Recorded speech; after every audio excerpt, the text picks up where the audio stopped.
السلام عليكم ورحمة الله تعالى وبركاته. الحمد لله نحمده ونستعينه ونستغفره ونعوذ بالله من شرور أنفسنا ومن سيئات أعمالنا. من يهده الله فلا مضل له ومن يضلله فلا هادي له. ونشهد أن لا إله إلا الله وحده لا شريك له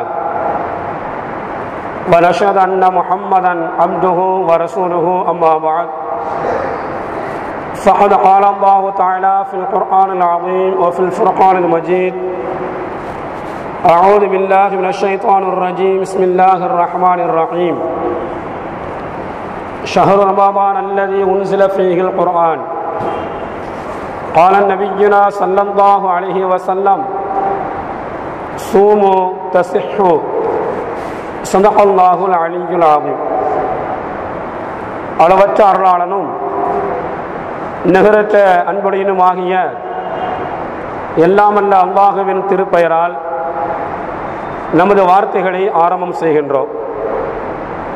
சாந்தியும் சமாதானமும் நபிகள் பெருமானார் ரசூலுல்லாஹி ஸல்லல்லாஹு அலைஹி வஸல்லம் அவர்கள் மீதும் அவர்களை பின்பற்றி நடந்த சத்திய சஹாபாக்கள், தாபியீன்கள், தபா தாபியீன்கள், குறிப்பாக நம் அனைவர்கள் மீதும் என்றென்றும் உண்டாகட்டுமாக. அன்பார்ந்த அல்லாஹுவின் நல்லடியார்களே, பெரியோர்களே, நன்மையின் சீசன் என்று சொல்லக்கூடிய ரமதான் மாதத்தை நாமெல்லாம் எதிர்நோக்கி இருக்கிறோம். யாக்கூப் அலைஹிஸ்ஸலாத்து வஸ்ஸலாம் அன்னவர்களுக்கு 12 குழந்தைகள். அந்த 12 குழந்தைகளில் ஒரு குழந்தையின் மீது ரொம்ப பாசமும் நேசமும் வைத்திருந்தார்கள் யாக்கூப் அலைஹிஸ்ஸலாத்து வஸ்ஸலாம் அன்னவர்கள். அதே போன்றுதான் அல்லாஹ்விடத்தில் மாதத்தின் எண்ணிக்கை 12. அந்த 12 மாதங்களில் அல்லாஹ்விற்கு விருப்பமான மாதம், அல்லாஹ்விற்கு பிடித்தமான மாதம் ரமதான் மாதம்.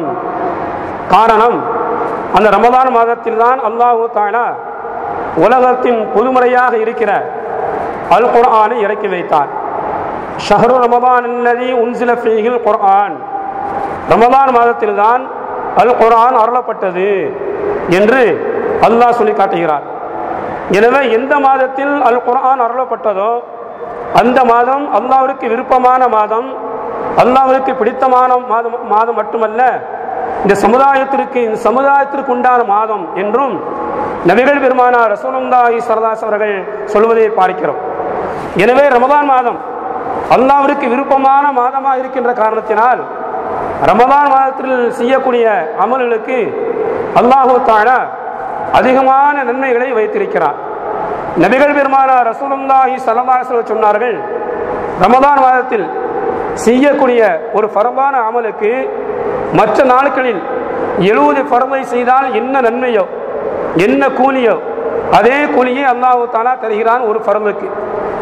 மற்ற ரமதானில் ஒரு சுன்னத்தை, ஒரு நஃபிலை நிறைவேற்றினால், மற்ற நாட்களில் ஒரு ஃபர்தை நிறைவேற்றினால் என்ன நன்மையோ அந்த நன்மையை அல்லாஹ் வழங்குகிறான் என்று நபிகள் பெருமானார் ரசூலுல்லாஹி ஸல்லல்லாஹு அலைஹி வஸல்லம் அவர்கள் சொல்வதை பார்க்கிறோம்.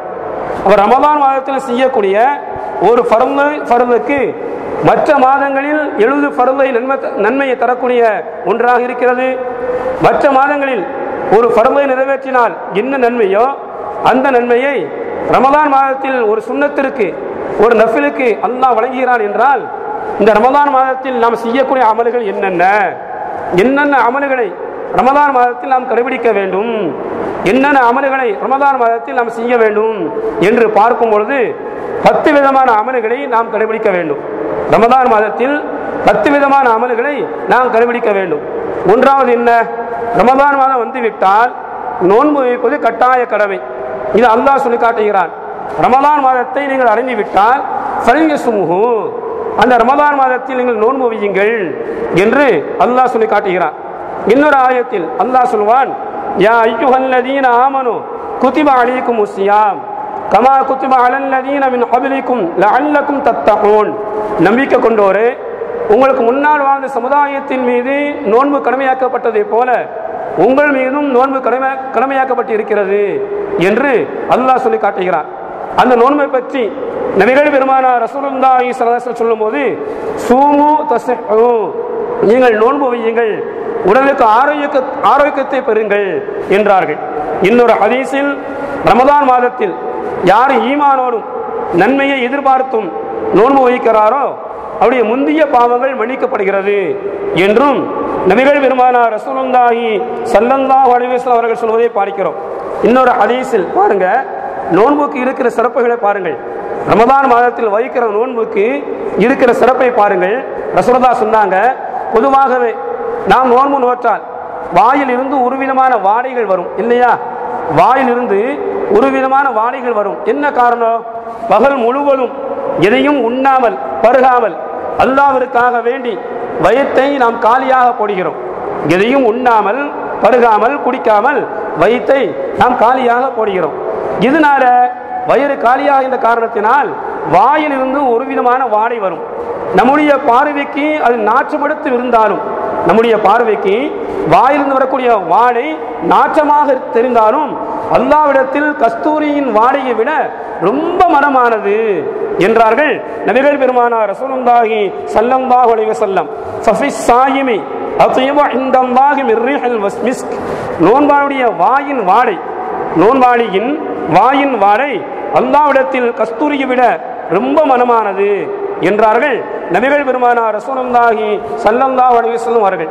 அது மட்டுமல்ல, இன்னும் நோன்புடைய சிறப்பை பற்றி ரசூலுல்லாஹ் சொல்லும்போது, நோன்பு இருக்க இது ஷைத்தானுடைய தீங்கிலிருந்து பாதுகாக்கக்கூடிய ஒரு ஆயுதம், நரகத்திலிருந்து பாதுகாக்கும் ஒரு ஆயுதம்.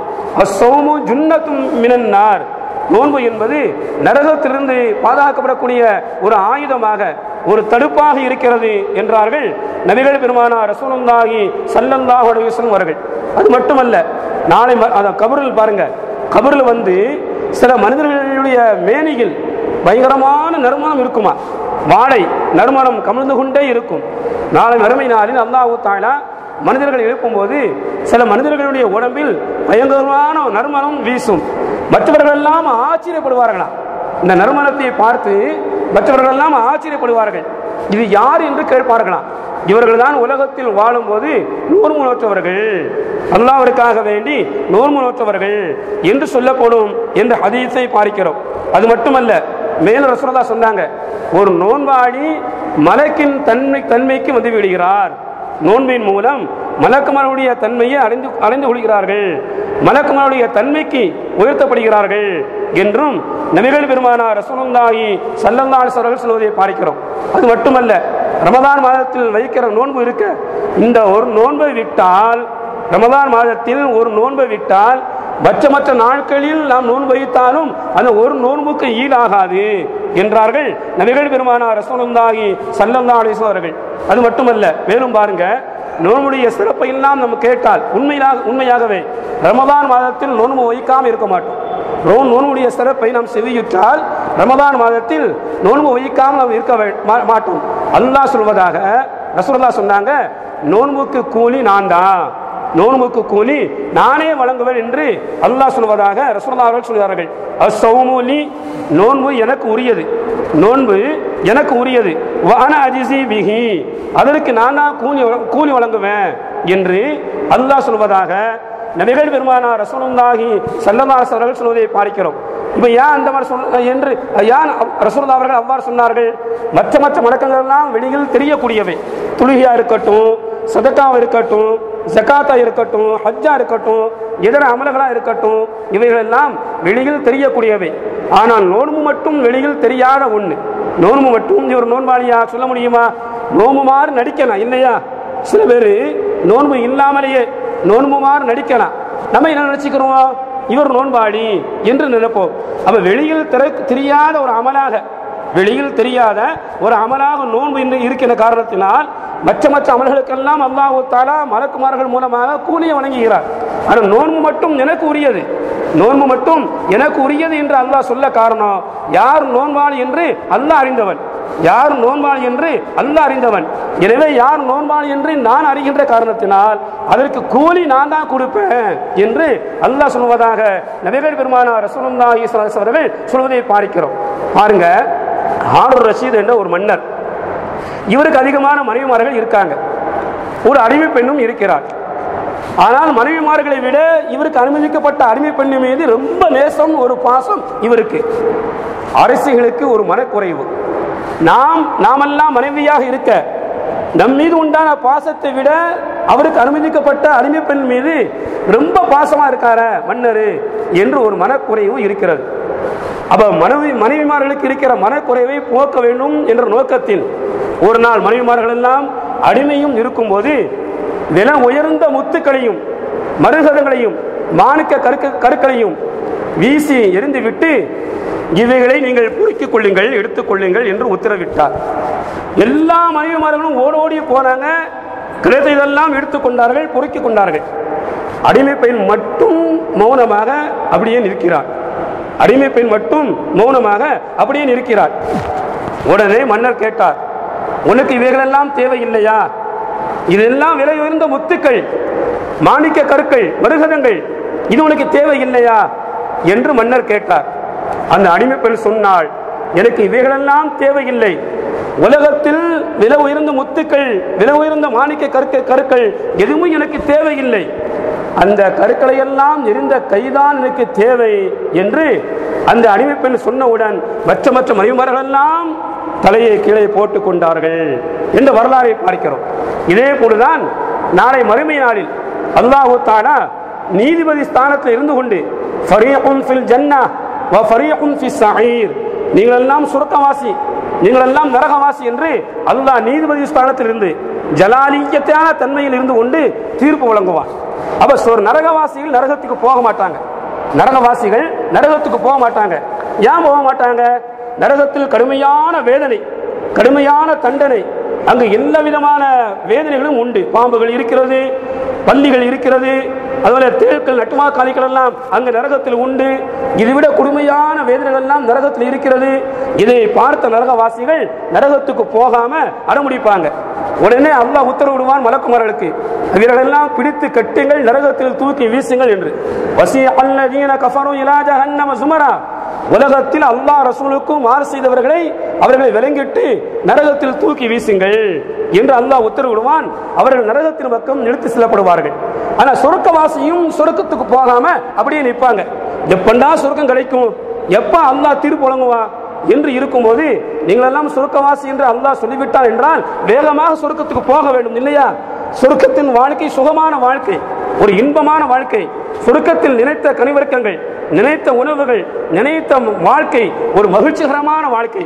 மா தஸ்தஹீல் அன்ஃபுஸு வ தலதுல் அயூன், இதயத்திற்கு எது விருப்பமோ, உள்ளத்திற்கு எவைகள் விருப்பமோ, கண்களுக்கு எவைகளெல்லாம் குளிர்ச்சியோ அவைகளெல்லாம் சொர்க்கத்தில் உண்டு. இன்னும் நினைத்த வாழ்க்கை எல்லாம் சொர்க்கத்தில் உண்டு என்று அல்லாஹ் சொல்லி இருக்க, அது சொர்க்கத்திற்கு என்று வாக்களிக்கப்பட்டவர்கள் சொர்க்கத்துக்கு போகாம அங்க நிற்பாங்க. அல்லாஹ் சொல்லிய பிறகும் சொர்க்கத்துக்கு போகாமல் அங்கே நிற்பார்கள். உடனே மலக்குமார்கள் செய்வாங்க, நரகத்துக்குரியவர்களை நரகத்தின் பக்கம் இழுத்து செல்லப்பட்டு நரகத்தில் வீசிய பிறகு அந்த மலக்குமார்கள் சொர்க்கவாசியை பார்த்து கேட்பாங்க, ஏப்பா நீ ஏன் சொர்க்கத்துக்கு போகல? சொர்க்கத்துக்கு போங்கப்பா, நீங்கள்லாம் சொர்க்கவாசி என்று சொல்வார்கள். மௌனமாக நிற்பாங்களா சொர்க்கவாசிகள்? பதில் எதுவும் சொல்ல மாட்டாங்க, மௌனமாக நிற்பாங்க. ஆசை வார்த்தை காட்டுவார்கள். சொர்க்கத்தில் நினைத்த வாழ்க்கை உண்டு, விரும்பிய வாழ்க்கை உண்டு, விரும்பிய உணவுகள் உண்டு, விரும்பிய கனிவர்க்கங்கள் உண்டு. நீங்கள் விரும்பியதெல்லாம் சொர்க்கத்தில் இருக்க, சொர்க்கத்திற்குரியவர்கள் என்று தீர்ப்பளிக்கப்பட்ட பிறகு ஏன் இங்க நிக்கீங்க என்று மலக்குமார்கள் மீண்டும் கேட்பார்கள். எதுவுமே சொல்ல மாட்டாங்க, மௌனமாக நிற்பார்கள். மௌனமாக சொர்க்கவாசிகள் நிற்பார்கள். அடுத்தும் எடுத்து சொல்வார்கள், சொர்க்கத்தின் வாழ்க்கையை பற்றி மீண்டும் எடுத்து சொல்வார்கள். அப்பந்தான் சொர்க்கவாசிகள் வாயை திறப்பார்கள், நாங்கள் சொர்க்கத்தை அடைய வேண்டும், சொர்க்கத்தின் உணவுகளை உண்ண வேண்டும், சொர்க்கத்தின் கனிவர்க்கங்களை நாங்கள் சாப்பிட வேண்டும், சுகமான வாழ்க்கை சொர்க்கத்தில் வாழ வேண்டும் என்ற எண்ணத்தில் உலகத்தில் நாங்கள் வாழவில்லை, நாங்கள் அமல் செய்யவில்லை, நாங்கள் நோன்பு வைக்கவில்லை, அல்லாஹ்வை மறுமையில் பார்க்க வேண்டும், அல்லாஹ்வை சந்திக்க வேண்டும், அவருடைய தரிசனம் தனக்கு கிடைக்க வேண்டும் என்ற எண்ணத்தில் தான் உலகத்தில் நாங்கள் அமல் செய்தோம், நோன்பு வைத்தோம். எனவே அல்லாஹ்வை நாங்கள் பார்த்து விட்ட பிறகு சொர்க்கம் எங்களுக்கு தேவையில்லை. எப்படி ஹாரூன் ரஷீத் மன்னருடைய அடிமை பெண், எனக்கு விலை உயர்ந்த முத்துக்கள் தேவையில்லை, மாணிக்க கற்கள் தேவையில்லை, மருகதங்கள் தேவையில்லை, அவைகளெல்லாம் எரிந்த கைதான் தேவை என்று சொன்னாலோ இதே போன்றுதான் சொர்க்கத்திற்கு என்று திருப்பிக்கப்பட்ட சொர்க்கவாசிகள் சொர்க்கம் தேவையில்லை, சொர்க்கத்தின் வாழ்க்கை தேவையில்லை, எங்களுக்கு சொர்க்கத்தை படைத்து உலகத்தை படைத்து பரிபாலித்த அல்லாஹ் தான் எங்களுடைய தேவை, அந்த அல்லாஹ்வை பார்க்க வேண்டும் என்ற ஆசையில் உலகத்தில் நாங்கள் வாழ்ந்தோம், நோன்பு வைத்தோம், இப்பொழுது அல்லாஹ்வை நாங்கள் பார்த்து விட்டோம், அல்லாஹ்வை பார்த்து விட்ட பிறகு நாங்கள் எப்படி சொர்க்கம் போக முடியும் என்று சொல்வார்கள். மீண்டும் மலக்குமார்கள் சொல்லுவாங்க, இங்க வாங்கப்பா, இந்த அல்லாஹ் இங்கே நீங்க பார்த்த அல்லாஹ் ஜலாலியத்தான தன்மையில் இருந்த ஒரு அல்லாஹ், ஜலாலியத்தான தன்மை, நீதிபதி ஸ்தானத்தில் இருந்து கொண்டு அல்லாஹ் தீர்ப்பளித்தார். இங்க அல்லாஹ்வுடைய முகத்தை நீதிபதி ஸ்தானத்தில் பார்த்தீர்கள், இதே அல்லாஹ்வை நீங்கள் சொர்க்கத்தில் பார்ப்பீங்க, அங்க ஜமாலியத்தா இருப்பான், ரொம்ப அழகா இருப்பான், இங்க ஜலாலியத்து கம்பீரமான தோற்றம், நீதிபதி ஸ்தானத்தில் உண்டான ஒரு தோற்றம், இந்த அல்லாஹ்வை நீங்க சொர்க்கத்தில் பார்ப்பீங்கப்பா, அதை விட அல்லாஹ் அழகா இருப்பான், அல்லாஹ் நீங்க சொர்க்கத்துக்கு போங்க என்று சொல்வார்கள். அப்ப அல்லாஹ் தஆலா சொர்க்கத்தில் நீங்க பார்ப்பீங்க, அந்த அல்லாஹ் அவங்களை வரவேற்பான். சொந்த பந்தங்கள் வீட்டுக்கு வரும்போது எப்படி சொந்தக்காரர்கள் மகிழ்ச்சியோடு வாருங்கள் வாருங்கள் என்று வரவேற்பார்களோ அதே போன்று அல்லாஹ் வரவேற்கிறான். சலாமுன் அலைக்கும் திபுத்தும் ஃபதுகுலுஹா காலிதீன், உங்களுக்கு சாந்தியோ சாந்தி, நிம்மதியோ நிம்மதி, நிரந்தரமான வாழ்க்கை இங்கு உண்டு என்று அல்லாஹ் உங்களை வரவேற்கிறான். அழகான தோற்றத்தில் இருந்து கொண்டு சொர்க்கத்தில் சொர்க்கத்துக்கு நீங்க போங்க என்று மலக்குமார்கள் சொல்வார்கள். அதெல்லாம் முடியவே முடியாது என்று மீண்டும் அறமுடிப்பார்கள். உடனே அல்லாஹ் குறுக்கிடுவான்.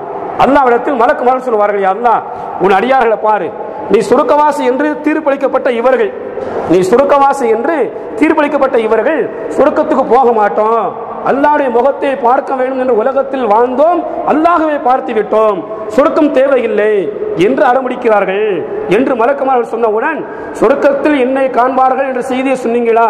அல்லாஹ் கேட்கிறான்.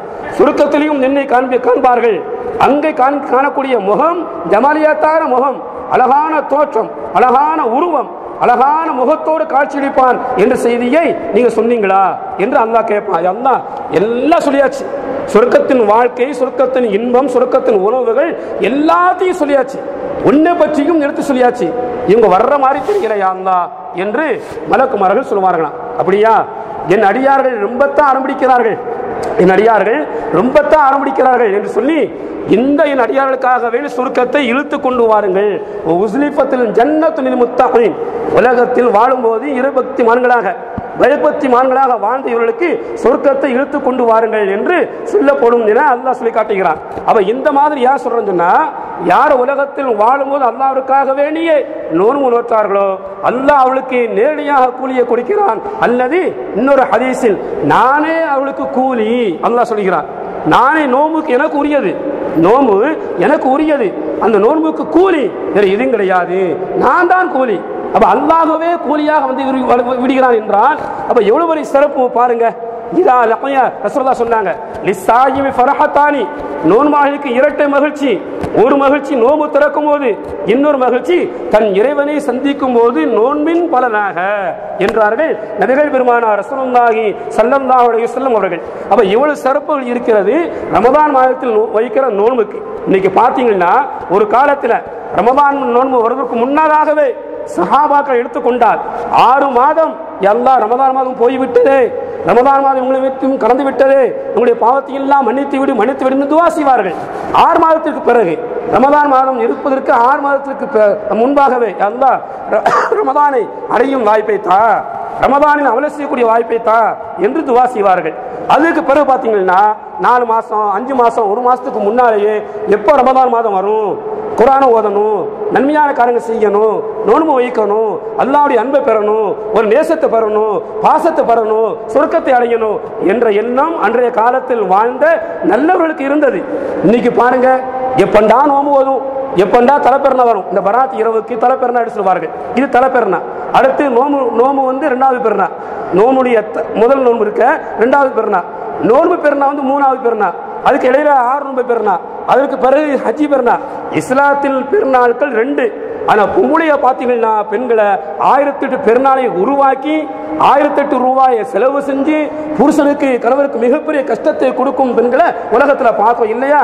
அவ முற்காலத்தில் வாழ்ந்தவர்கள் ரமதான் மாதம் எப்ப வரும், நோன்பு வைக்கணும், அமல் செய்யணும், அதிகம் அமல் செய்யணும், தராவீக தொழுகணும், குர்ஆன் ஓதணும், 1க்கு 2 குர்ஆனை ஓத வேண்டும், 3 குர்ஆனை ஓத வேண்டும், நிறைய திக்ர்கள் செய்ய வேண்டும், அல்லாஹ்விடத்தில் பாவமன்னிப்பு கேட்க வேண்டும் என்று ரமதான் மாதத்தை பார்த்து இருப்பார்கள் ஒரு காலத்தில் வாழ்ந்தவர்கள். இன்னைக்கு பாத்தீங்கன்னா நோம்புக்கு மட்டும் பெரிய பார்ப்போம். போன் வரும், ஆலிமிசா பெரிய பார்த்தாச்சா, அங்க பார்த்தாச்சா, மெட்ராஸ்ல ஒண்ணு இருக்காச்சும் வதந்தி, அவன் சொன்னா இவன் சொன்னா, நோம்பு பெருநாளுக்கு மட்டும் பெரிய பார்த்தாச்சா, மெட்ராஸ்ல பார்த்தாச்சா, திண்டுக்கல்ல பார்த்தாச்சா, திருச்சியில பார்த்தாச்சா. ஆனா தலை பெருநாளைக்கு கேளுங்க, நோம்பு ஒண்ணுக்கு எந்த ஒரு போன் வராது. என்ன ஆலிமிசா பெரிய பார்த்தாச்சா, நாளைக்கு நோம்பு ஒண்ணுதானா, இன்னைக்கு இரவு தராவீக தொழுகைதானா, ஆரம்பிச்சிடலாமா, போனையே பார்க்க முடியாது. ஏன்னா அமலில் ஆசை கிடையாது, அமல் செய்வதற்கு ஆர்வம் கிடையாது இல்லையா? முன்னால பாத்தீங்கன்னா இந்த வெள்ளி இரவு திங்கள் இரவு வந்தா வீட்டை சுத்தப்படுத்துவாங்க, நல்ல நாட்கள் வந்தா வீட்டை சுத்தப்படுத்துவாங்க, வீட்டை பெருக்கி கழுவி விட்டு அசர் தொழுகைக்கு பிறகு இல்ல மகர் தொழுகைக்கு பிறகு பத்தியை பொருத்தி வைப்பாங்க. இது மனத்துக்காக வேண்டி, நன்மைக்காக வேண்டி அல்ல, நன்மைக்காக வேண்டி அல்ல. இதெல்லாம் புனிதமான நாள். வெள்ளி இரவு திங்கள் இரவு ஒரு புனிதமான நாள். ஏன்னா முன்னால பாத்தீங்கன்னா அத்தர் அவ்வளவு கிடைக்காது இல்லையா, நறுமணங்கள் கிடைக்காது. வெளிநாட்டு வாழ்க்கை வந்த பிறகுதான் அதிகமான அத்தர் பழக்கம் ஏற்பட்டுச்சு. வெளிநாட்டு வாழ்க்கை முன்னாடி கம்மி, பெரிய பெரிய வசதி உள்ளவர்கள் அத்தர் வாங்கி பூசிக்கிடுவாங்க. இவர் ரொம்ப வசதி உள்ள ஆளு, அத்தர் தான் பூசுவார்னு சொல்லுவாங்க. அத்தர் பூசுவார், ரொம்ப வசதி உள்ள ஆளு. அப்ப ஏழைகள் இந்த பத்தி தான் சொல்லுவாங்க. ஏழைகளோட உணவு கம்பம் இல்லு, சோள கஞ்சி சொல்லுவாங்கல்ல, இது ஏழையுடைய உணவு. இன்னும் சொல்ல போனா ஏழைகள் உண்ணும் உணவு தான் சத்தான உணவு. அன்றைய காலத்தில் வசதிகள் எல்லாம் அரிசி வாங்கி சோறு உண்ணுவாங்க, அது சத்து கிடையாது. ஆனா ஏழைகள் உண்ணும் உணவு பார்த்தீங்களா, இதுதான் சத்தான உணவு. அப்ப ஏழைகள் உணவு என்று ஒதுக்கி வைப்பார்கள், பணக்காரர்கள் உணவு என்று ஒதுக்கி வைப்பார்கள். அது நடைமுறையிலே வந்துச்சு. வசதி உள்ளவங்க தினசரி அரிசி வாங்கி உண்ணுவாங்க, தினசரி இறைச்சி வாங்குவாங்க. ஏழைகள் மிஞ்சி போனா இந்த சூட மீன் இல்லையா, அவ ஏழைகள் உணவு உண்டு, சில உணவு உண்டு, கம்பம்பில் இருக்க இதுதான் சத்தான உணவு. அப்ப இதே போன்று ஒரு காலத்தில் யாராவது ஒரு ஆளு 100ல ஒரு ஆளு 200ல ஒரு ஆளு அத்தர் பூசிக் கொள்வார் வசதி உள்ளவர்கள். ஏழைகளை பார்த்தீங்கன்னா வசதி இருக்காது, இந்த பத்தியை வாங்கி வீட்டில் பொருத்தி வைப்பாங்க, பத்தியை வாங்கி வீட்டில் பொருத்தி வைப்பாங்க. நன்மைக்காக வேண்டி அல்ல, நறுமணத்திற்காக வேண்டி. ஒரு வெள்ளி இரவு வந்து விட்டால், ஒரு திங்கள் இரவு வந்து விட்டால் வீடு மனமா இருக்கணும், நல்லா இருக்கணும் என்று வாரத்துக்கு ஒரு முறையோ 2 முறையோ வீட்டை பெருக்கி ஊற்று அடித்து அதை கழுவி விட்டு மகர் தொழுகைக்கு பிறகு மனமா இருக்கணும் என்று பத்தியை பொருத்தி வைப்பார்கள். ஆனா இன்னைக்கு பாருங்க, எல்லாம் வங்கி போச்சு இல்லையா, எல்லாமே வங்கி போச்சு. எந்த நாளா இருந்தாலும் சரிதான், வீட்டை ஊற்று அடிக்கிறதே கிடையாது, சுத்தப்படுத்துறதும் கிடையாது, அது பெருக்கிறதும் கிடையாது. போனா போயிட்டு போது குனியாம சில பொம்பளையை பார்த்தீங்கன்னா, அதாவது முன்னாடி உடல் உழைப்பு இருந்துச்சு, முன்னாடி உடல் உழைப்பு இருந்துச்சு, எந்த நோயும் இல்லாம இருந்தாங்க. இன்னைக்கு எல்லாமே துப்பாக்கி தான் இல்லையா, எல்லாமே துப்பாக்கி. அன்னைக்கு ஒரு செய்தியில பார்த்தேன், பாத்திரத்தை கழுவுவதற்கும் மிஷின் வந்துருச்சா. இப்போ எப்படி சோப்போடுறதுக்கு துணிமணியை சோப்போட வாஷிங் மிஷின் இருக்கும், பாத்திரத்தை கழுவுவதற்கும் மிஷின் வந்துருச்சான். உடல் உழைப்பே கிடையாது. இப்போ உடல் உழைப்பு இல்லாம அதிகமான வியாதி, எனக்கு அங்க வலிக்கு இங்க வலிக்கு அதிகமான பொம்பளைய சொல்றாங்க இல்லையா. அன்றைய காலத்தில் எல்லாம் உடல் உழைப்பு, காலையில் எழுந்ததிலிருந்து மாலை வரைக்கும் உடல் உழைப்பு உழைத்தார்கள், நோய் இல்லாம வாழ்ந்தாங்க. இன்னைக்கு துப்பாக்கி வச்சு சுடுறாங்க, புருஷனையும் சுடக்கூடிய காரம் வந்துருக்கும், அந்த மாதிரி போச்சு. இன்னைக்கு அதிகமான பெண்கள் பார்த்தீங்கன்னா மார்க்கம் இல்லாத காரணத்தினால, தீன் இல்லாத காரணத்தினால சுடுதாங்க. வார்த்தையால் சுடக்கூடிய பெண்களை பார்க்கும். சில பெண்கள் எட்டி உதைக்கிற பெண்களையும் பார்க்கும். மாப்பிளைய மதிக்காம, கணவரை மதிக்காம எட்டி உதைக்கிற பெண்களையும் பார்க்கும். இன்னும் கொஞ்சம் போனா எனக்கு என்ன வந்துருச்சு, நான் படிச்சிருக்கேன் வச்சிருக்கேன். ஒரு சுருக்கமா சொன்னா, நான் படிக்கிறது குறை சொல்லல, ஆண்களுக்கு உலகத்தின் கல்வி மறுமை கல்வி 2 வேண்டும். பெண்களுக்கு உலகத்தின் கல்வி 12ஆம் வகுப்பு வரைக்கும் போதும், 12ஆம் வகுப்பு வரைக்கும் போதும். அது படிக்க வச்சாலும் சரிதான், யாரும் வேலைக்கு அனுப்பிடாதீங்க, வேலைக்கு செய்யக்கூடாது, அனுப்பக்கூடாது. இன்னைக்கு பாருங்க, பெண்களுக்கும் கல்வி வேணும் இல்லைன்னு இல்லை, பெண்களுக்கும் கல்வி வேண்டும், உலகத்தின் கல்வி வேண்டும், மறுமையின் கல்வி வேண்டும். ஆக சுருக்கமா சொன்னா 2 கல்வியும் ஆண் சாராருக்கும் பெண் சாராருக்கும் வேண்டும். ரசூலுல்லாஹ் சொல்லுவாங்க, ஃபரீதத்துல் இல்மி அலா குல்லி முஸ்லிமின் வ முஸ்லிமா, கல்வியை கற்பது கட்டாய கடமை ஆண்களுக்கும் பெண்களுக்கும் என்று ரசூலுல்லாஹ் சொன்னாங்க. ஆனால் பெண்களும் கல்வி கற்க வேண்டும், காலேஜுக்கு போகணும் என்று அனுப்புகின்ற காரணத்தினால மிகப்பெரிய பாதிப்பு சமுதாயத்திற்கு ஏற்படுகிறது. மிகப்பெரிய அசிங்கம், ஒரு கேவலம் குடும்பத்துக்கு ஏற்படுகிறது. நடக்கா இல்லையா? எத்தனையோ பெண்கள் கணவனை மதிக்காத காரணம் தெரியுமா? நான் படிச்சிருக்கேன், நான் எம்ஏ படிச்சிருக்கேன், நான் பிஎஸ்சி படிச்சிருக்கேன், எனக்கு என்ன குறைவு? போடா, நீ இல்லாட்ட என் படிப்பு இருக்கு சொல்லக்கூடிய பெண்களை பார்க்கும். நீ இல்லாட்ட என் படிப்பு இருக்கு. ஒரு 10 பிள்ளைகளுக்கு டீசல் எடுப்பேன், ஒரு ஆளுக்கு 200 ரூபா 300 ரூபா வாங்கின மாசம் 5000. அதுக்காக வந்து உனக்கு நான் அடிமையா இருக்கணுமா? அடிமையா இருக்கிறது தேவையில்லை, கணவனை மதிச்சா போதும். அதனால பெண்களுக்கு கல்வி தேவை, படிப்பு தேவை. 12ஆம் வகுப்பு வரைக்கும் படிப்பு போதும். அவங்க பெக்கிற பிள்ளைக்கு டீசல் எடுக்கிற மாதிரி உண்டான படிப்பு போதும். காலேஜுக்கு போன பிறகு டீசல் தேவையில்லை இல்லையா? அவங்க பெக்கிற பிள்ளைகளுக்கு டீசல் எடுக்கிற மாதிரி அடுத்த வீட்டுக்கு அனுப்பாம, அடுத்த யார்கிட்டையும் அனுப்பாம படிச்சு கொடுக்கிற அளவுக்கு உண்டான திறமை இருந்தாலும் போதும். அதனால 12ஆம் வகுப்பு வரைக்கும் பெண் குழந்தைகளை படிப்பிலிருந்து நிப்பாட்டி விட்டு வீட்டு வேலைகளையும் படிச்சு கொடுக்கணும். வீட்டு வேலைகளையும் படிச்சு கொடுத்து ஒரு உம்மா இருக்க வேண்டும். குடும்பத்தின் தலைவியாக இருந்து அந்த பெண்ணுக்கு எல்லா விஷயத்திலும் ஆசிரியராக இருப்பது பெண்களின் கடமை. வாழ்க்கை என்றால் என்ன, கணவன் என்றால் என்ன, குடும்பம் என்றால் என்ன, மாமியார் என்றால் என்ன என்று அந்த ஆசிரியராக தாயா மட்டும் இருந்தால் போதாது, பெற்றால் மட்டும் போதாது. அந்த பெண் பிள்ளைகள் 12ஆம் வகுப்பு வரைக்கும் படித்த பிறகு வீட்டில் உட்கார வச்சு குடும்ப வாழ்க்கையை பற்றி போதிக்கிற கடமை தாய்க்கு உண்டு. குடும்பத்தை பற்றி போதிக்கிற கடமை தாய்க்கு உண்டு. இல்லற வாழ்க்கையை பற்றி பெண் மகளுக்கு சொல்லிக் கொடுக்கிற கடமை ஒரு தாய்க்கு உண்டு. கணவன் என்றால் யாரு சொல்லிக் கொடுக்கிற உரிமையும் கடமையும் தாய்க்கு உண்டு. இன்னைக்கு படிக்க வைக்காங்க, அப்படியே கட்டி கொடுத்துருந்தாங்களா? மாமியா வீட்டுக்கு போன பிறகு ஒரு டீ போட தெரியல, ஒரு டீ போட தெரியுதா? சீனிக்கு பதிலாக உப்பை போடக்கூடிய பெண்களை பார்க்கும். சீனிக்கு பதிலாக உப்பை போடக்கூடிய பெண்களை பார்க்கும். அப்படி டீ போட்டாலும் ஒன்று சப்புன்னு இருக்கும், இல்லை உப்பா இருக்கும். ஒன்று சப்புன்னு இருக்கும், இல்லை உப்பா இருக்கும். அப்ப ஏன் சொல்றேன்னு சொன்னா, இந்த மாதிரி உலகத்தின் மீது, உலகத்தின் பொருள்கள் மீது உலகத்துடைய ஆசைகள் உள்ளத்தில் வந்துவிட்ட காரணத்தினால் நல்ல நாட்களுடைய சிறப்பை பற்றி நாம் விளங்காமல் இருக்கிறோம். புனிதமானுடைய நாட்களுடைய மதிப்பை பற்றி நாம் விளங்காமல் இருக்கிறோம். அப்ப ரமதான் மாதம் எப்போ வரும்? நோன்பு வைக்கணும், அல்லாஹ்விடத்தில் அன்பை பெறணும், அருளை பெறணும், அல்லாஹ்வுடைய நேசத்தையும் நெருக்கத்தையும் பெற வேண்டும். மறுமையில் அல்லாஹ்வை பார்க்க வேண்டும். உலகத்தில் பார்க்கும் வாய்ப்பைத்தான் அல்லாஹ் தரவில்லை, மறுமையில் பார்க்க வேண்டும், சுருக்கத்தில் பார்க்க வேண்டும் என்ற எண்ணம் அன்றைய காலத்தில் வாழ்ந்த நல்லவர்களுக்கு இருந்தது. இன்றைக்கு அந்த நல்ல நாட்களுடைய மதிப்பெல்லாம் மங்கிக் கொண்டே வருவதை பார்க்கிறோம். நல்ல நாட்களின் மதிப்பெல்லாம் மங்கிக் கொண்டே வருவதை பார்க்கிறோம். எனவே ரமதான் மாதத்தில் நோன்பு நோக்க வேண்டும். 1வது ரமதான் மாதம் அல்லாஹ்வுக்கு பிடித்தமான மாதம், இந்த சமுதாயத்திற்கு உண்டான மாதம். ரசூலுல்லாஹ் சொன்னாங்க, இந்த சமுதாயத்திற்கு உண்டான மாதம். அந்த ரமதான் மாதத்தை நாம் அடைந்து விட்டால் நாம் செய்யக்கூடிய முதல் அமல் நாம் நோன்பு நோக்க வேண்டும். 2வது விஷயம் என்ன? 2வது அமல் வக்து சஹர், அதாவது சஹர் நேரத்தில் ஜமாத்தா உட்கார்ந்து சாப்பிடுறது இல்ல பரக்கத்து இருக்கு. இன்னைக்கு பாத்தீங்கன்னா மாப்பிள்ளை ஒரு பக்கம் இருப்பாங்க, மூஞ்சி அடிக்கிட்டு, மனைவி இந்த பக்கம் திரும்பி உட்கார்ந்துருப்பாங்க, பிள்ளைகள் இன்னொரு பக்கம் உட்கார்ந்துருப்பாங்க. சஹர் நேரத்தில் சாப்பிடுவது பரக்கத். ரசூலுல்லாஹ் சொன்னாங்க, தஸஹரு ஃபஇன்ன ஃபிஸ் ஸுஹூரி பரக்கா, நீங்கள் சஹர் செய்யுங்கள், அந்த நேரத்தில் பரக்கத் இருக்கு என்று ரசூலுல்லாஹ் சொன்னாங்க. கூட்டா இருந்து சாப்பிடுவது பரக்கத். கணவன் மனைவி பிள்ளைகள் யாரெல்லாம் நோன்பு நோற்பார்களோ அவர்களெல்லாம் ஒன்றாக இருந்து அமர்ந்து பிஸ்மில்லா சொல்லி சாப்பிடுவது பரக்கத். வஹஷி இப்னு ஹர்ப் ரலியல்லாஹு தஆலா அன்ஹு அவர்கள் நபிகள் நாயகத்தை சந்தித்து, யா ரசூலல்லாஹ், நாங்க எவ்வளவுதான் சாப்பிட்டானோ வயிறு நிறைய மாட்டுக்கு சொன்னாங்க. நாங்க எவ்வளவுதான் சாப்பிட்டானோ வயிறு நிறைய மாட்டுக்கு. ரசூலுல்லாஹ் சொன்னாங்க, நீங்கள் எல்லாம் தனித்தனியாக சாப்பிடுவீர்கள் போலும் என்று சொன்னாங்க. நீங்கள் எல்லாம் கூட்டாக சாப்பிடாம எல்லாம் தனித்தனியா இருக்கீங்களா சாப்பாட்டுல? ஆமா, கூட்டாக சாப்பிடுங்கள், வயிறு நிரம்பும், அல்லாஹ் பரக்கத்தை தருவான். கூட்டாக சாப்பிட்டோம், உடைய வாழ்க்கையில் பரக்கத்தை பார்த்தோம், வயிறும் நிரம்பியது என்று வஹஷி இப்னு ஹர்ப் ரலியல்லாஹு தஆலா அன்ஹு அவர்கள் சொல்வதை பார்க்கிறோம். அப்ப சஹர் நேரம் நாம் செய்யக்கூடிய 2வது அமல் சஹர் நேர உணவு ஒரு பரக்கத்தான உணவு. அந்த உணவை உண்ணும் போது நாம் கூட்டாக இருந்து சாப்பிட வேண்டும். ரசூலுல்லாஹ் சொன்னாங்க, இன்னல்லாஹு மலாயிகத்துஹு யுஸல்லூன அலல் முஸஹ்ஹிரீன், யார் சஹர் செய்கின்றார்களோ அவர்கள் மீது அல்லாஹ்வும் மலக்குமாரும் ஸலவாத் சொல்கிறார்கள், அருள் பாலிக்கிறார்கள் என்று நபிகள் பெருமானார் ரசூலுல்லாஹி ஸல்லல்லாஹு அலைஹி வஸல்லம் சொல்லக்கூடிய ஹதீஸை பார்க்கிறோம். இது 2வது அமல். 3வது அமல் என்ன? திலாவத்துல் குர்ஆன், குர்ஆனை ஓத வேண்டும். ரமதான் மாதத்தில் குர்ஆனுக்கும் நமக்கும் தொடர்பு அதிகமாக இருக்கணும். ரமதான் மாதத்தில் குர்ஆனுக்கும் நமக்கும் தொடர்பு அதிகமாக இருக்க வேண்டும். இந்த ரமதான் மாதத்தில் குர்ஆன் அருளப்பட்டுச்சு இல்லையா? ரமதான் மாதத்தில் குர்ஆன் அருளப்பட்டது.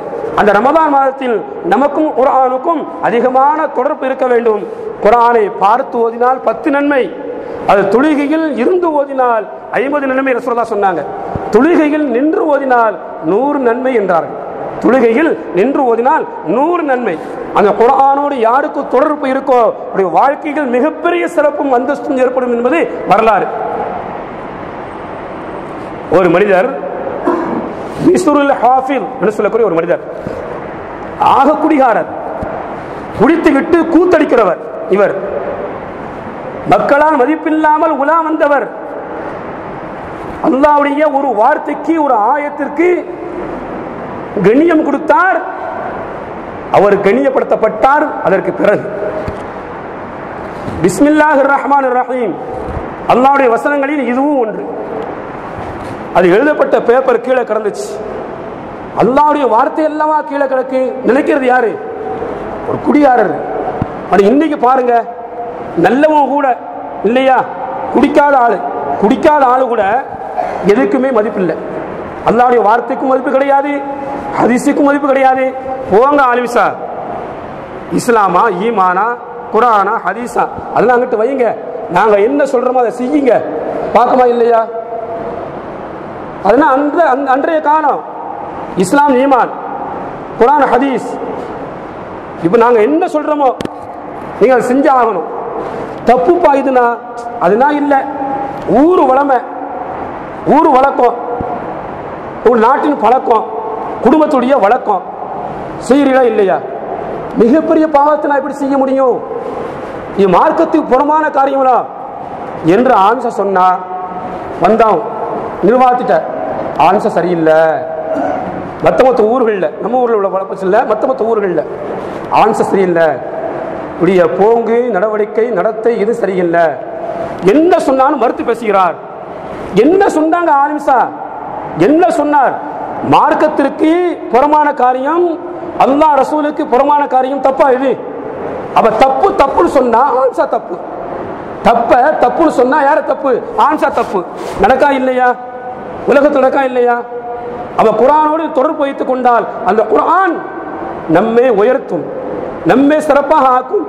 குடிகாரர் அந்த குர்ஆனுக்கு மதிப்பு கொடுத்தார். இன்னைக்கு நல்லவங்க குர்ஆனை ஒதுக்குறாங்க.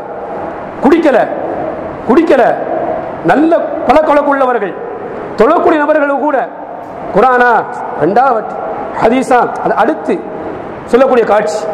குர்ஆனை மதித்தால், ஹதீஸை மதித்தால், ரெண்டுக்கும் விளக்கம் சொல்லக்கூடிய முன்னோருடைய அந்த வாக்கையும் நாம் மதித்தால் நாம் மதிக்கப்படுவோம், கண்ணியப்படுத்தப்படுவோம்.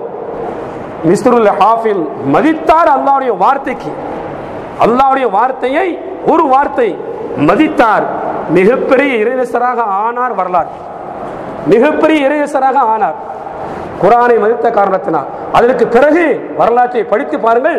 குர்ஆன் ஹதீஸுமாக தன்னுடைய வாழ்க்கையை அமைத்துக் கொண்டார். வரலாற்றில் பதிவு செய்யப்பட்ட செய்தி. குர்ஆனோடு தொடர்பு வைத்தால் குர்ஆன் நம்மை மிகப்பெரிய அந்தஸ்துக்கும் சிறப்புக்கும் இழுத்து செல்லும். பாருங்க, உண்மையிலேயே பார்க்கும் வரலாற்றில் குர்ஆனோடு யாரெல்லாம் தொடர்பு வைத்துக் கொண்டார்களோ, அது குர்ஆன் எங்கெல்லாம் போய் சேருகிறதோ அங்கெல்லாம் சிறப்பை சேர்க்கும். குர்ஆன் எங்கெல்லாம் போய் சேருகிறதோ அங்கெல்லாம் அந்த குர்ஆன் சிறப்பை சேர்க்கும். குர்ஆன் அல்லாஹ்வுடைய வார்த்தை, உலகத்தில் அருளப்பட்டது. யாரின் மூலமாக அல்லாஹ் அருளினான்?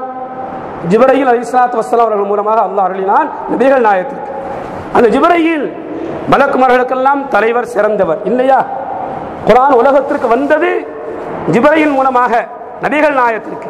அந்த ஜிப்ரீல் மலக்குமார்களுக்கு தலைவர், சிறந்தவர். வர்ரூஹுல் அமீன், நம்பிக்கையான ரூஹ் என்று ஜிப்ரீல் அலைஹிஸ்ஸலாத்து வஸ்ஸலாம் அவர்களை பார்த்து அல்லாஹ் சொல்லி காட்டுகிறான். குர்ஆன் எங்கெல்லாம் சீருகிறதோ அங்கெல்லாம் குர்ஆன் சிறப்பை ஏற்படுத்துகிறது. மிகப்பெரிய சிறந்த மலக் ஜிப்ரீல். யாரின் மீது அருளப்பட்டது? நபிகள் நாயகத்தின் மீது அருளப்பட்டது. மனிதர்களையே சிறந்தவர்கள் நபிகள் நாயகம் ஸல்லல்லாஹு அலைஹி வஸல்லம் அவர்கள் இல்லையா? எந்த மாதத்தில் அருளப்பட்டது? ரமதான் மாதத்தில் அருளப்பட்டது. எல்லா மாதங்களை விட சிறந்த மாதம் ரமதான் மாதம். எங்க அருளப்பட்டுச்சு? எங்க இறங்குச்சு? மக்காவில். எல்லா ஊர்களிலையும் சிறந்த ஊர் மக்கா இல்லையா? அவ குர்ஆன் எங்கெல்லாம் சேருகிறதோ அங்கெல்லாம் குர்ஆன் சிறப்பை ஏற்படுத்தும். அந்த குர்ஆனோடு நான் நோன்பில் அதிகமாக தொடர்பு வைக்கும் போது மிகப்பெரிய சிறப்பையும் அந்தஸ்தையும் மதிப்பையும் அல்லாஹ் தருகிறான். கொடுத்தது மிஸ்ருல் ஹாஃபிலுக்கு இன்னும் ஏராளமான வரலாறு, அது தனி தலைப்பு இன்ஷா அல்லாஹ் ஒரு வாரம் இருக்கு. நான் இஷா தொழுகைக்கு பிறகு இருக்கு. குர்ஆனை நோக்கி நாம் பயணம் செய்தால் என்னென்ன சிறப்புகள் ஏற்படும், என்னென்ன அந்தஸ்துகள் ஏற்படும், உடைய வாழ்க்கை பயணம் எதை நோக்கி இருக்க வேண்டும் தலைப்பு தான். அந்த தலைப்பின் கீழ் குர்ஆன் சிறப்பு பத்தி இன்ஷா அல்லாஹ் பார்ப்போம். அப்ப நோன்பு வந்து விட்டால் செய்யக்கூடிய அமல்கள் 10. 1வது ரமதான் மாதத்தில் நோன்பு இருக்க வேண்டும். 2வது சஹர் நேரத்தில் நாம் உண்ணும் போது கூட்டாக இருந்து உண்ண வேண்டும். அது உண்ணு முடித்த பிறகு தேவையில்லாத பேச்சுக்களை பேசாம, தேவையில்லாத வாதங்கள். நீங்க பாருங்க, சஹர் நிகழ்ச்சி நல்ல நிகழ்ச்சி இல்லையா? சஹர் நிகழ்ச்சி நல்ல நிகழ்ச்சி. ஒரு டிவியை திறந்தா அங்க ஒரு ஆள் இருந்து கொண்டு இது கூடாதும் பாரு, இன்னொரு ஆள் இருந்து கொண்டு அது கூடாதும் பாரு. இந்த ரெண்டையும் பார்த்த நாம சரியான பேச்சு இன்னைக்கு அந்த டிவியில செமப்போடு போட்டாரு, இந்த ஆல்சா இந்த டிவியில. இது தேவையில்லாத ஒண்ணு. சஹர் நேரத்தில் அந்த நிகழ்ச்சியை பார்த்து விட்டு பகல் நேரத்தில் நம்ம செய்தோம், 2 பேரும் பேசிய பேச்சை பத்தி நாம் விவாதிக்கிறோம். அவர் அப்படி பேசினார், இவர் இப்படி பேசினார் என்று. அந்த சஹர் நேரத்தில் உணவு உண்டு விட்டு எல்லாரும் கூட்டாக இருந்து சுபுவுக்கு பாவம் சொல்ற வரைக்கும் ஒன்னு நன்மையான காரியத்தை செய்ய வேண்டும். அது துவா செய்யுங்க. ஒரு நாள் கணவர் செய்ய வேண்டும், யா அல்லாஹ் என் பாவத்தை மன்னிப்பாயாக, என் மனைவியுடைய பாவத்தை மன்னிப்பாயாக, வாழ்க்கையில் என் மூலம் அவளுக்கு நிம்மதியை கொடு, அவள் மூலம் எனக்கு நிம்மதியை கொடு, பிள்ளையுடைய பாவத்தை மன்னிச்சிரு, பிள்ளைகள் மூலமாக எனக்கு நிம்மதித்தா, குடும்பத்தின் மூலமாக நிம்மதித்தா. ஒரு நாள் கணவர் துவா செய்ய வேண்டும், மறுநாள் மனைவி துவா செய்ய வேண்டும், அதுக்கு மறுநாள் பிள்ளைகள் துவா செய்ய வேண்டும். ஒவ்வொரு நாளும் ஒவ்வொரு பொறுப்பை ஒவ்வொரு ஆள் எடுத்துக்கொண்டு துவாவில் ஈடுபட வேண்டும்.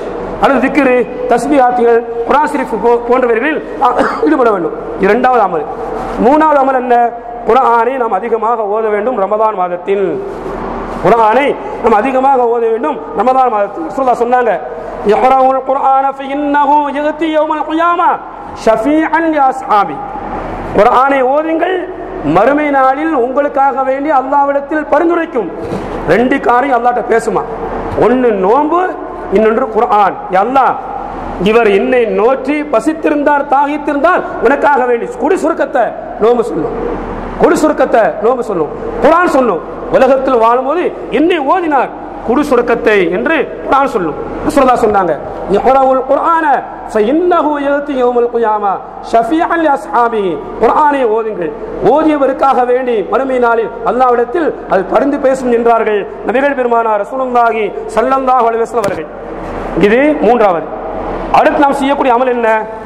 தராவீஹ் தொழுகை. தராவீஹ் தொழுகை, அந்த தொழுகையை சிறப்பு பற்றி நம்முடைய முன்னோர்கள் அதிகமான சிறப்புகளை சொல்லி இருக்கிறார்கள். 3 நாள் தொழுகை என்ன சிறப்பு, 2ஆம் நாள் தொழுகைக்கு என்ன சிறப்பு, 3ஆம் நாள் தொழுகைக்கு, இதெல்லாம் கேட்டால் நாம் எல்லாம் தொழுகாமல் இருக்க மாட்டோம். முன்னால அது தெரிஞ்சிருந்தாங்க, ஆக இவ்வளவு சிறப்பு இருக்கா என்று. இன்னைக்கு இதான இவ்வளவு தானே. ஃபர்ஸ்ட் நாள் அன்னைக்கு முதல் நாள் தராவிக்கு ஒரு 5 சஃப் நிற்கும். 2ஆம் நாள் 5 சஃப்ல 1 குறையும், அவர்கள்லாம் முக்கியமான ஆளாக இருப்பாங்க. 3ஆம் நாள் 1 சஃப் குறையும். 5ல ஃபர்ஸ்ட் அன்னைக்கு 5 சஃப், 2ஆம் நாள் 1 குறைஞ்சிருமா. எல்லாம் முக்கியமான ஆளு, முக்கியஸ்தர்களாக இருப்பாங்க. பார்த்துக்கிறேன். 27 ஃபர்ஸ்ட் தராவியா தொழுதாச்சு. 27 அன்னைக்கு தொழுவுனா ஃபர்ஸ்ட் 27 28 கணக்கு. 28 அப்புறம் ஆமிசா முடிச்சிருவாங்க. 27 ஃபுல்லா தமாம் பண்ணியாவும் கத்தம் பண்ணியாவும். 29 30 கிடைச்ச மாதிரி நினைச்சுக்கிறது. சில பேர் வெக்கப்பட்டு ஃபர்ஸ்ட் அன்னைக்கு 2ஆம் அன்னைக்கு வருவாங்க, 27க்கு 2 நாளைக்கு முன்னால ஜாயின் பண்ணுவாங்க. 27க்கு மட்டும் வந்தால் என்ன ஃபர்ஸ்ட் அன்னைக்கு பார்த்தேன், இன்னைக்கு தான் பார்க்க முடியுது என்று யாரும் கேட்டுருவாங்களோ இந்த எண்ணத்தில் 27க்கு 2 நாளைக்கு முன்னால ஜாயின் பண்ணுறது. பாருங்க, கொஞ்சம் கூட்டம் கூடும். சரி, ஃபர்ஸ்ட் அன்னைக்கு 5 சஃப், 2ஆவது அன்னைக்கு 1 சஃப் குறையும். எல்லாம் முக்கியமான ஆளு, முக்கியஸ்தர்கள் குறைஞ்சாகும். 3ஆவது அன்னைக்கு அது 1 சஃப் குறைஞ்சாகும். கடைசி பார்த்தீங்கன்னா நிற்க முடியாத கிழவி சிறுவர்கள் எல்லாம் ஓடும்போது மேமூச்சு கீமூச்சு விட்டுக்கிட்டு காட்சி பார்க்கமா இல்லையா? வயசானவங்க நிச்சாங்க. வயசானவங்க ரசூலுல்லாஹ் சொன்னாங்க, உடல் ஆரோக்கியம் இருக்கும் போது நன்மையை தேடிக்கொள்ளுங்கள். உடல் முடியாம போன பிறகு அம்மாடி முடியலையா, எனக்கு நிக்க முடியல, அங்க குத்துது இங்க குத்துது எங்க குத்துது சொல்லி என்ன செய்ய? நல்ல உடல் திடகாத்திரமா இருக்கும் போது நல்ல அமல் செஞ்சுக்கணும், அதிகமா அமல் செய்யணும். அப்ப நோம்பு மாதத்தில் செய்யக்கூடிய 4வது அமல் தராவீஹ் தொழுகை, 5வது அமல் தஹஜ்ஜுடைய தொழுகை. உடைய சிறப்புகள் நிறைய உண்டு, சிறப்புகள் நிறைய உண்டு. அடுத்து என்ன? அதிகமாக திக்ருகள், தஸ்பீஹாத்துகள், இன்னும் ஏராளமான நன்மைகள் உண்டு. இன்ஷா அல்லாஹ் இந்த இன்னைக்கு பிறகு ஒரு நாள் விட்டு ஒரு நாள் ரமதான் மாதம் வருகிற வரைக்கும் நோம்பு பத்து உண்டான சிறப்பு, அதில் எது கூடும் கூடாது போன்றவைகள் எல்லாம் இன்ஷா அல்லாஹ் பேசப்படும். இஷாவுக்கு பிறகோ மகரிப் பிறகோ சொல்லக்கூடிய செய்திகளை காதில் வாங்கி உள்ளத்தில் இருத்து, புரியுதா? சொல்லக்கூடிய செய்திகளை காதில் வாங்கி இந்த காதில் வாங்கி இங்கே விட்டுறக்கூடாது. எப்போ மூத்தாப்பாவும் சொல்ல முடியாது. இன்னைக்கு மூத்தா போறதுக்குன்னா அல்லாஹ் தீர்மானிக்கிறான். இன்னைக்கு யாரெல்லாம் பிறப்பா பராத்திரம் வந்து விட்டால் யாரெல்லாம் இறப்பா யாரெல்லாம் பிறப்பா யாருக்கு எவ்வளவு ரிஸ்க் என்று அல்லாஹ் தீர்மானிக்கிறான். அதை எப்போ மூத்தா போவோம் சொல்ல முடியாது. அதனால மௌத்து வர்றதுக்கு முன்னாலேயே அமலை நாம் அதிகமாக செய்ய வேண்டும், அமலை அதிகமாக செய்ய வேண்டும். சொல்லக்கூடிய செய்திகளை காதில் வாங்கி உள்ளத்தில் இருத்தி அதன் பிறகான வாழக்கூடிய வாய்ப்பை அல்லாஹ் தஆலா உங்களுக்கும் எனக்கும் தருமானாக. இங்கே நாம் கூடியிருப்பதை போல ரமதானத்தில் இதுவும் இதே கூட்டம் வரணும். மறுமை சொர்க்கத்தில் அல்லாஹ் தஆலா ஜன்னத்துல் ஃபிர்தௌஸ் என்ற சொர்க்கத்தில் உங்களையும் என்னையும் அல்லாஹ் தஆலா நம் குடும்பத்தார்களையும் அல்லாஹ் இதே போன்று ஒன்று சிறப்பானாக. வாஹிரு தஅவானா அல்ஹம்துலில்லாஹி ரப்பில் ஆலமீன். அஸ்ஸலாமு அலைக்கும் வரஹ்மத்துல்லாஹி தஆலா வ பரகாத்துஹு.